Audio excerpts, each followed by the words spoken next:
ऋषभ देशमुख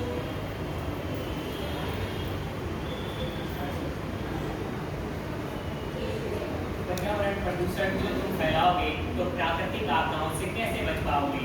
पर्यावरण प्रदूषण जो तुम फैलाओगे तो प्राकृतिक आपदाओं से कैसे बच पाओगे? इसलिए प्रकृति का रंग नहीं करना है हरण। आओ मिलकर बचाएं पर्यावरण, आओ मिलकर बचाएं पर्यावरण।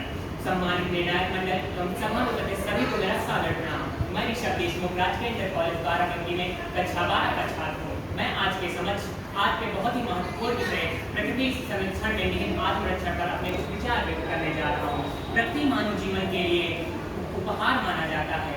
प्रकृति हमें निष्काम भाव से सेवा करने का संदेश देती है। जिस प्रकार सूर्य बिना किसी लाभ के पूरे पृथ्वी को अपनी ऊर्जा प्रदान करता है, उसी प्रकार प्रकृति भी हमें बहुत से नेक काम करने के लिए हमें प्रेरित करती है। प्रकृति हमारे जीवन के लिए बेहतरीन शिक्षक है जो हमें बहुत सी चीजें सिखाता है जितना हम किताबों में नहीं सीख पाते। प्रकृति को अगर माँ के रूप में देखा जाए तो प्रकृति को माँ का दूसरा रूप कहना गलत नहीं होगा, क्योंकि प्रकृति एक माँ की तरह ही हमारे आसपास है। प्रकृति हमारा हर क्षण पालन पोषण करती है। प्रकृति हमारे मानव संसाधन, प्रकृति जो है हमारे जितने भी प्राकृतिक संसाधनों के रूप में वह हमारी जरूरतों को पूरा करने में हमारी मदद करती है। प्रकृति में जल, वायु, पेड़ पौधे, पशु पक्षी आदि न जाने कितने प्राकृतिक संसाधन पाए जाते हैं जिनसे हम अपने दैनिक जीवन में उनका उपयोग करते हैं और निरंतर अपने जीवन को जीने के लिए उनका उपयोग करते आ रहे हैं।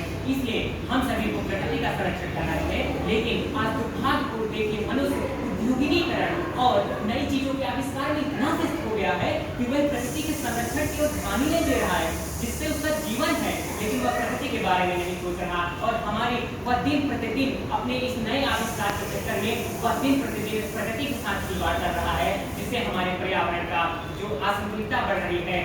हमारी गतिविधियों जैसे पेड़ों की अंधाधुंध कटाई, आजकल लोग पहले की तरह छाया में बैठते थे, लेकिन आज सभी के घरों में एसी लगी है जिससे CFC क्लोरोफ्लोरोकार्बन निकलती है जो हमारे ओजोन परत का क्षरण करती है, जिससे ग्लोबल वार्मिंग बढ़ती है। हम लोग आज डेड बॉडीज को नदियों में फेंक देते हैं, फैक्ट्रियों के गंदे मलबे व जो जल होता है उसको नदियों में डालते हैं, जिससे हमारे प्रकृति का जल है वो दूषित होता जा रहा है, जिसको पीकर हमारे पशु पक्षी व यही जल जमीन में जाकर फिर फिल्टर होकर हमारे हैंडपंप के जरिए निकलता है, लेकिन उसकी बैक्टीरिया हमारे शरीर के अंदर जाकर विभिन्न बीमारियों को पनपती है। इसलिए हमें आज हम सभी को मिलकर इन जैसी क्रियाओं को रोकना होगा, तब जाकर हमें अच्छे जीवन को प्राप्त कर सकते हैं और प्रकृति का संरक्षण कर सकते हैं। इसलिए आज हम सभी को आगे आकर के प्रकृति का संरक्षण करना चाहिए, वरना आज तो हम इसका भयंकर दुष्परिणाम को देखेंगे, साथ ही साथ आने वाले समय में हमारी जो पीढ़ियां हैं वह भी इसके दुष्परिणाम का शिकार होंगी। वो इसका लाभ तो नहीं उठा पाएंगे, लेकिन वह इसकी बीमारियों का जरूर शिकार हो जाएंगे।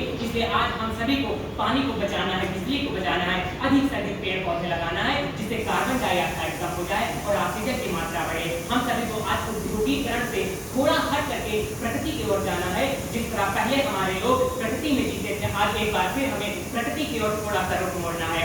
हम इसीलिए किसी ने सही कहा है कि मानव को मन की असली शांति प्रकृति में ही मिलती है। इसलिए हम सभी को अधिक से अधिक पेड़ पौधे लगाने हैं। मेरा मानना है कि प्रकृति है तो हम है तो प्रकृति है, क्योंकि प्रकृति ने हमें जीने के लिए प्राकृतिक संसाधन दिए हैं और हमसे प्रकृति के पेड़ पौधों को कार्बन डाइऑक्साइड मिलती है, जिससे पेड़ पौधे जीवित रहते हैं। इसलिए हमें एक दूसरे की जरूरत है। अगर हम लोग एक दूसरे का ध्यान रखेंगे तब हमारे यहाँ सुनहरी पृथ्वी जीवन देने लायक रहेगी। इसलिए हमें आज सभी लोगों को प्रकृति संरक्षण की ओर बढ़ना है और इस अहम को यहीं तक नहीं पूरे भारत के जन जन तक पहुंचाकर पूरे विश्व पटल पर ले जाकर प्रकृति संरक्षण के लिए काम करना होगा। हमारी भारत सरकार ने भी कई सारे अभियान चलाए हैं जिससे लोगों के बीच में प्रकृति संरक्षण की जागरूकता पैदा की जाती है। हमारे भारतवासी केवल अपने ही हित के लिए नहीं सोचते, वे हर एक चीज हित की सोचते हैं। इसलिए हमारे भारतवासियों ने कई सारे आंदोलन चलाए हैं, जैसे प्रकृति संरक्षण के लिए बिश्नोई आंदोलन, चिपको आंदोलन, बीज बचाओ आंदोलन, आज इससे विभिन्न आंदोलन चला करके भारत में ही नहीं बल्कि विश्व में प्रकृति संरक्षण के महत्व को बढ़ाया है। इसलिए आज हम सभी युवा जिनके कंधे पर देश का भविष्य होता है उनको आज आगे आकर के प्रकृति संरक्षण के लिए काम करना होगा और प्रकृति को बचाना होगा, अन्यथा हमारा जीवन बेकार हो जाएगा। उद्योगीकरण को थोड़ा सा कम करना होगा, क्योंकि इससे जो पोल्यूशन फैल रहा है, जिससे बहुत सी बीमारियां फैल रही है, वह प्रकृति के जरिए ही कम की जा सकती हैं। इससे विभिन्न प्रकार की औषधियां होती हैं जो अंग्रेजी दवाइयों के मुकाबले काम करते हैं। इसलिए हमें आयुर्वेदिक औषधियों की प्रकृति से प्राप्त होंगे। इसलिए हम सभी को मिल मिलकर आज प्रकृति का संरक्षण की ओर बढ़ना है। अंत में कुछ पंक्तियों के साथ अपनी वाणी को विराम देना चाहूंगा कि प्रण करो उन मंजिलों के कांटे हम ही हटाएंगे, प्रण करो उन मंजिलों के कांटे हम ही हटाएंगे, अपने पर्यावरण के लिए नए पेड़ पौधे लगाएंगे। हो सकेगा तो सभी को इतना मजबूत हम बनाएंगे, हो सकेगा तो सभी मिलकर इतना सभी को मजबूत बनाएंगे कि पहले की तरह इस प्रकृति में लोगों को फिर से जीना सिखाएंगे, लोगों को फिर से जीना सिखाएंगे। धन्यवाद। जय हिंद, जय भारत।